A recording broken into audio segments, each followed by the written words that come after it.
The sun was just starting to rise over the quiet town when the police cruiser flicked on its lights and pulled over a dusty motorcycle. The rider was too calm, they thought. He wore an old, faded army jacket with no name, his helmet hiding. His face, he said little. Gave his ID. The officers didn't recognize the name, but dispatch flagged it oddly. Moments later, everything changed. What the cops didn't know was they hadn't just stopped a biker. They'd stopped a brother. And not just any brother, but one whose name was still whispered among war-torn ruins overseas. A man who once led soldiers through hell and back without losing a single life. And now, back on home soil, a single radio call lit a silent fuse. Within minutes, the rumble began. 50 Humvees appeared from the horizon, surrounding the block. Out stepped soldiers, not armed with weapons, but with honor. At their front, a captain with tear-filled eyes, because this wasn't about defiance. This was about loyalty, and the forgotten code that lives deep in the hearts of real war heroes. The day started like any other. Quiet streets, morning bird song, and a patrol unit sipping lukewarm coffee near the edge of the town. Officers Jameson and Rivera were wrapping up their shift when a lone motorcycle caught their eye. Dusty, faded. Plates. The rider wore a torn military jacket with patches nearly rubbed clean. No visible name. No unit insignia. Just silence and a strange, powerful stillness. The bike didn't speed. It didn't swerve. But something made them hit the lights. The rider pulled over immediately, no resistance. His boots hit the pavement with a soft thud. Helmet still on. His movements were methodical, too calm. He handed over his license without a word. Rivera squinted at the card. Jameson ran it through dispatch.static, then a long pause. Officers, we're getting something odd on that ID. Odd how? Jameson asked. That's Captain Daniel Riker. Honorable discharge. 2 silver stars. Multiple classified tours. No active warrants, but there's a flag on this file. Military channel. The air suddenly felt heavier. Captain Daniel Riker wasn't a name they recognized, but they were about to learn just how much weight it carried. Officer Rivera asked, "Sir, mind stepping off the bike?" The man complied without hesitation. Still silent, still calm. There was something in his posture not aggressive, but confident, centered, like someone who had seen more than his share of storms and had learned how to survive them. "You on your way somewhere, sir?" Rivera asked. Riker looked up slightly, just enough for his voice to carry under the helmet. "Just heading home." That was all he said. Before they could respond, Riker pressed something on his wrist. A subtle movement, easy to miss. But within seconds the wind shifted. A deep rolling sound, barely audible at first, began echoing from the east. Jameson tilted his head. "What the hell is that?" Then they saw a dust rising from the highway. Like a sandstorm on wheels. Dozens of military Humvees barreling down the road in tight formation. Soldiers, all in combat fatigues, helmets strapped, eyes focused. The lead vehicle bore no insignia, just a single flag, slightly frayed, flapping with power in the breeze. Officer Rivera's mouth went dry. "You? Call for backup?" Riker didn't answer. He didn't have to. The formation came to a halt with precision only a military unit could manage. Engines shut off in unison. Doors opened like clockwork.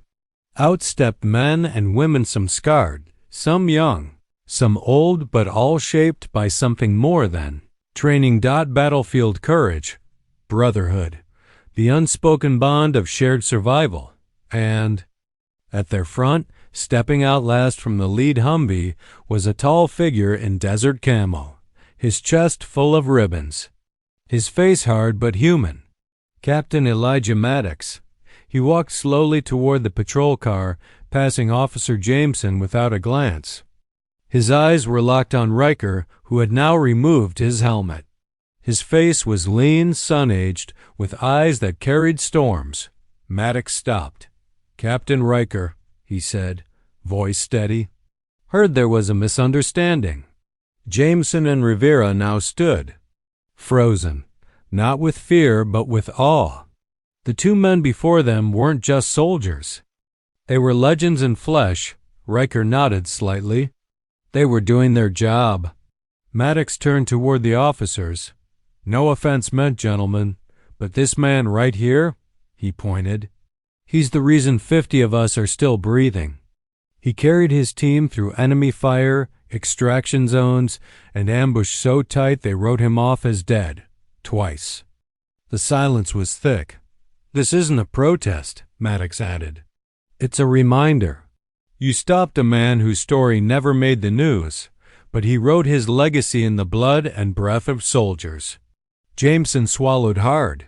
They hadn't cuffed him, hadn't searched him. There was no cause, only a gut feeling. Now that feeling turned to something else. Respect and shame. What the officers didn't know was this: Riker had disappeared from the public eye years ago after his final deployment. He'd turned down promotions, refused medals, walked away from the military spotlight, not because he was bitter, but because too many of his brothers never made it back.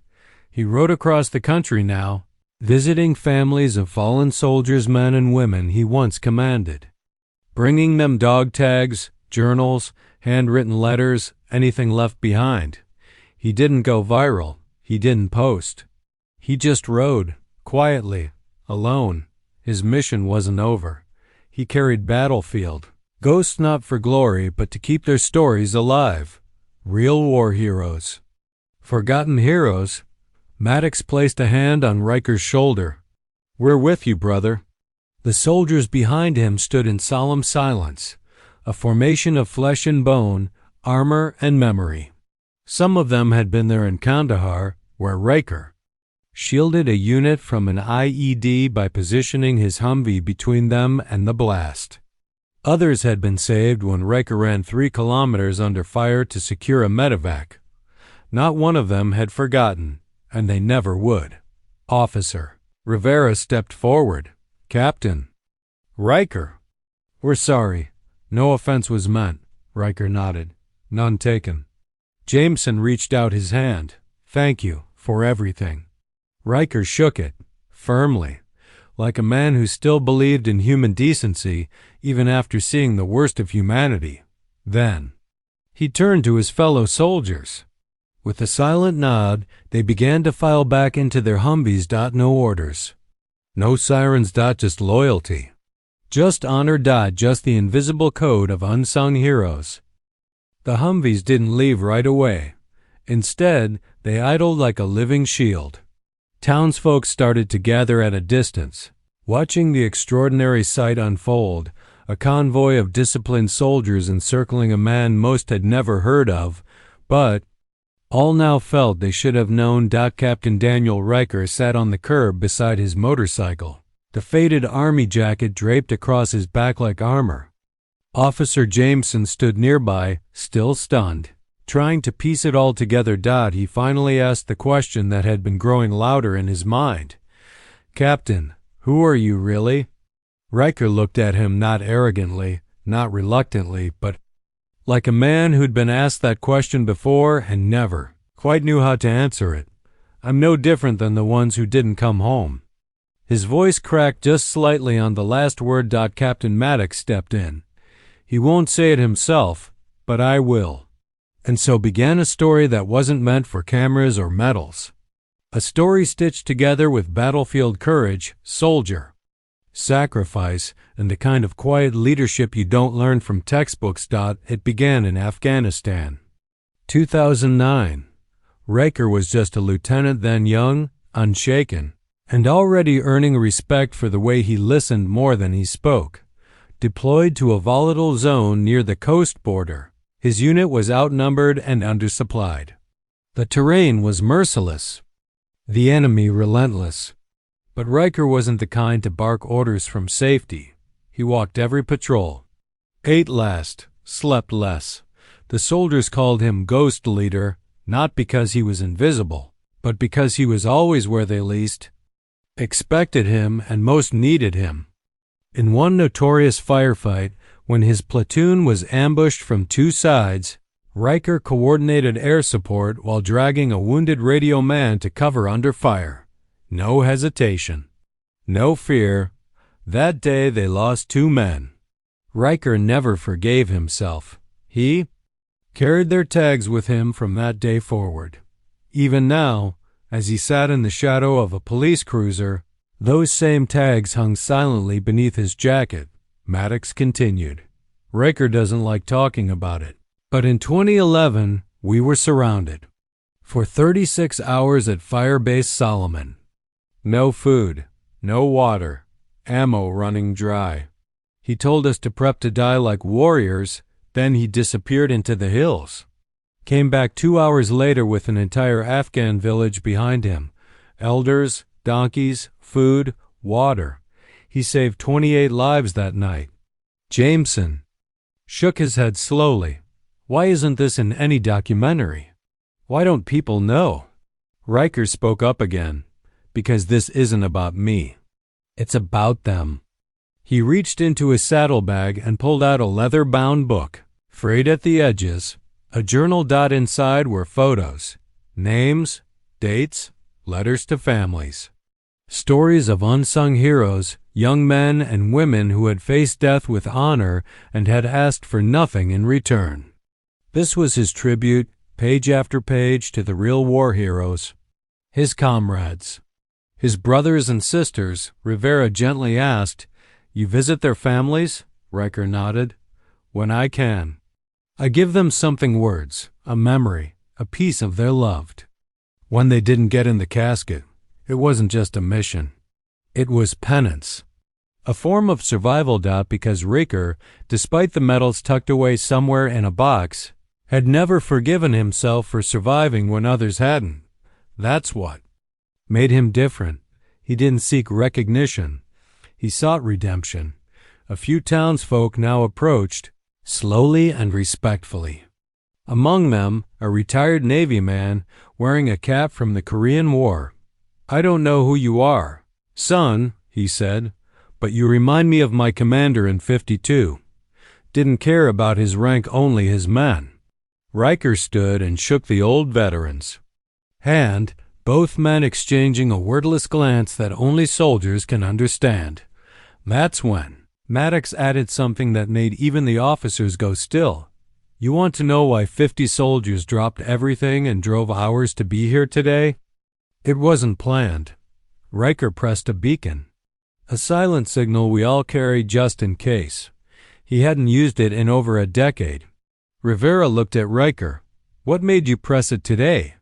There was a long silence. I didn't press it for help. Riker said softly, I pressed it because I needed to know someone remembered. That line, simple as it was, cut deeper than any battlefield wound. For veterans, returning home is often the beginning of a different kind of war, a silent one. They walk among us, haunted by sounds they can't explain and faces they can't forget. They struggle to fit into a world that thanks them on Veterans Day, but forgets them the next. Riker didn't come back broken.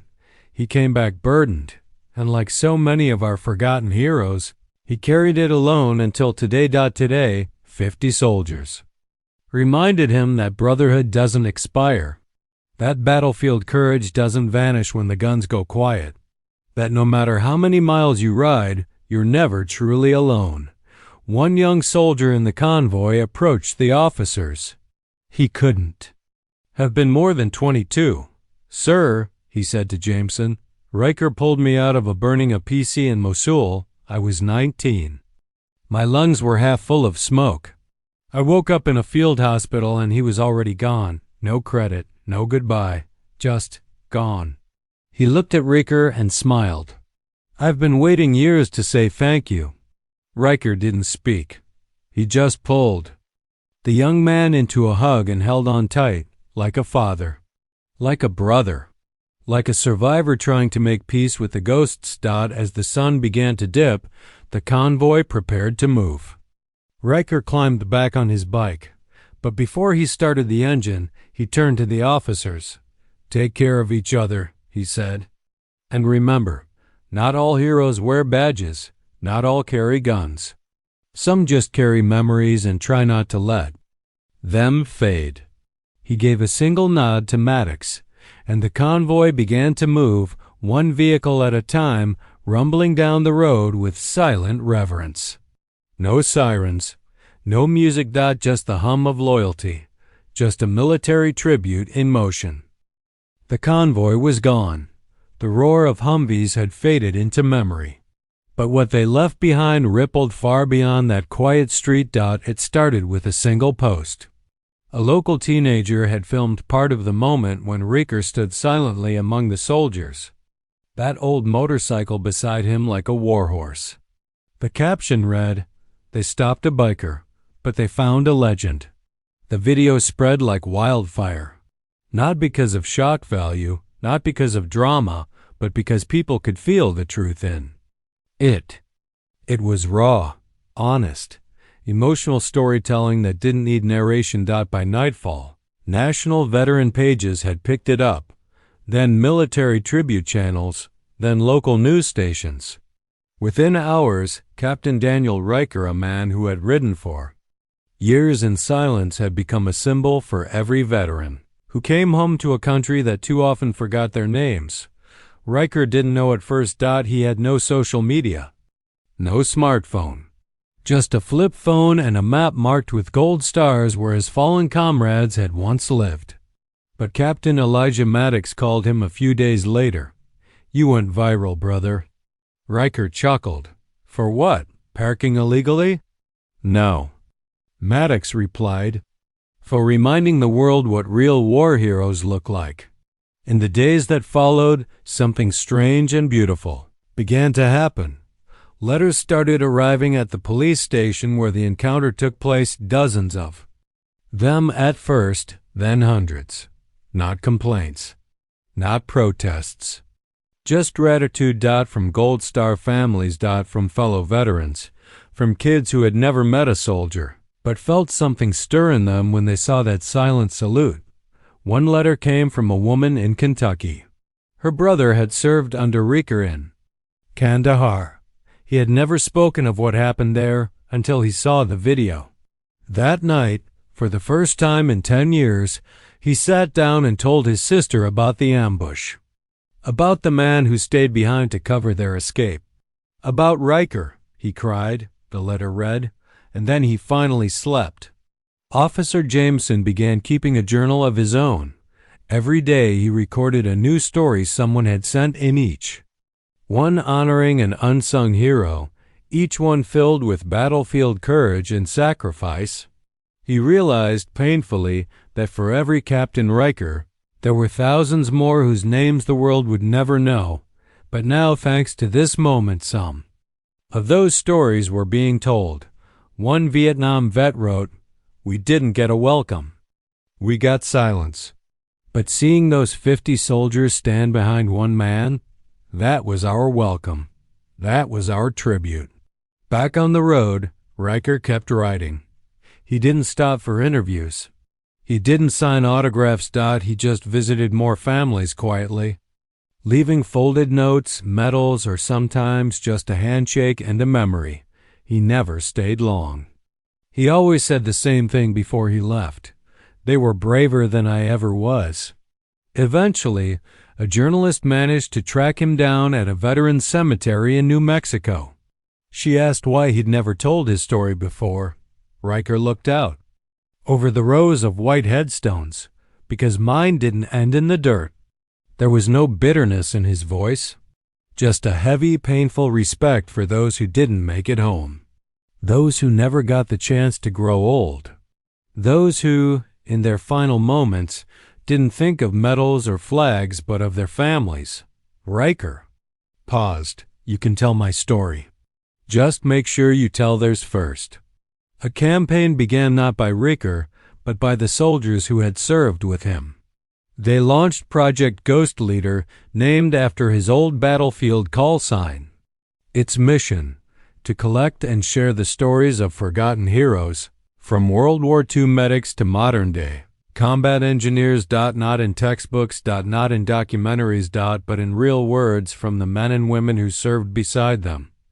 Within 6 months, the project had documented over 10,000 stories. Schools began requesting them for curriculum. Communities built tributes.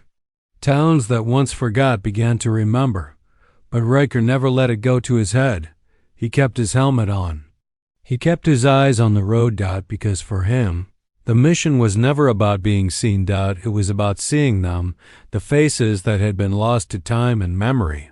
The faces that had laughed under a desert sun only to fall silent under foreign stars. One morning, in a small town outside Amarillo, Riker stopped by a diner. An older man behind the counter froze as he saw the patch on Riker's jacket.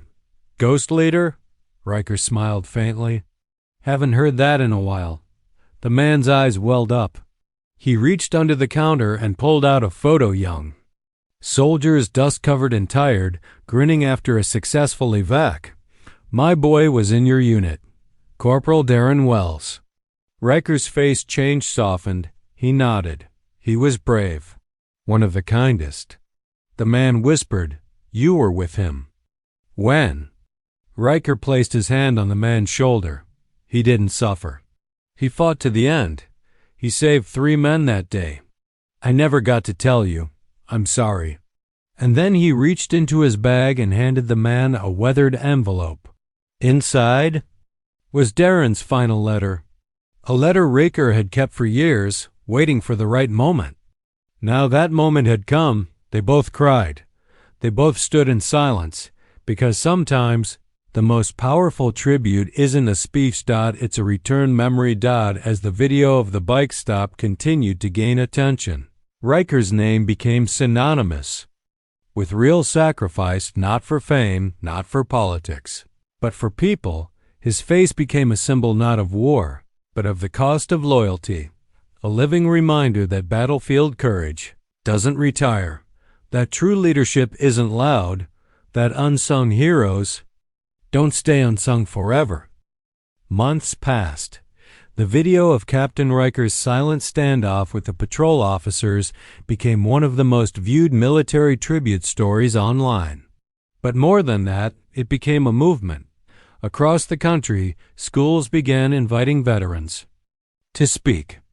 Memorial walls were repainted. Forgotten plaques were restored. Children learned names not from headlines, but from handwritten journals and tear-stained letters. Riker never returned to the spotlight. He didn't need to. His impact was already echoing through places he'd never even visited. One foggy morning in early November, on the eve of Veterans Day, Captain Elijah Maddox received a letter in the mail. No return address. Just a black and white photo inside, folded carefully. It was Riker standing in front of a new headstone. Not his, but one that hadn't existed before. CPL, Isaac Stitch Morales, 19912010. Brave, kind, unforgotten. Maddox knew the name. Riker had carried his dog tags for years. Morales was a combat medic who died in Riker's arms during a night ambush. There had never been a grave, only a burned field, a recorded casualty, and silence. Until now. Riker had paid for the memorial himself. Tracked down Morales' only living aunt. Held a private ceremony. No media. Just a flag, a folded note, and silence. But the photo said more than words ever could. Then, silence. For the first time in years, Riker stopped answering calls. Stopped visiting. The tracker his fellow soldiers used to locate his bike showed it parked in a single spot for nearly a week, an old rest stop off Highway 90. Overlooking a vast stretch of empty desert, Maddox drove out. He found the motorcycle first, leaning against a crooked tree. And then Riker, sitting on a bench facing the horizon, Alive but still, Maddox sat beside him. No words for a long time. Finally, Riker said, "I think it's time."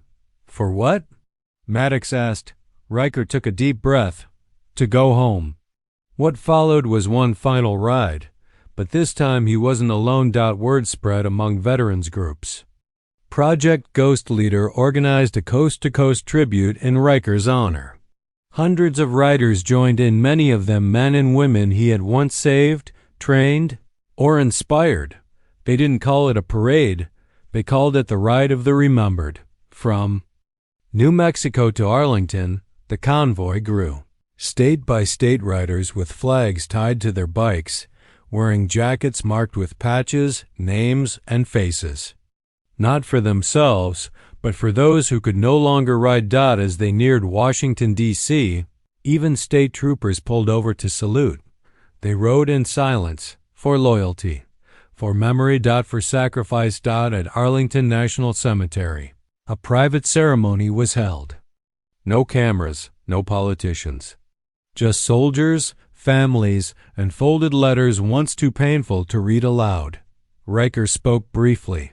His voice was tired, but clear. "I didn't carry them. They carried me. Every one of them. I just tried to make sure. They weren't forgotten." He opened the leather journal one last time. "This book was never mine. It belongs to all of us." He placed it at the base of the tomb of the unknown soldier, wrapped in canvas, sealed against time. He stepped back. And saluted. Years later, that journal became part of the Library of Congress Veterans History Project, digitized page by page. Teachers now use Riker's words to help children understand what real service looks like.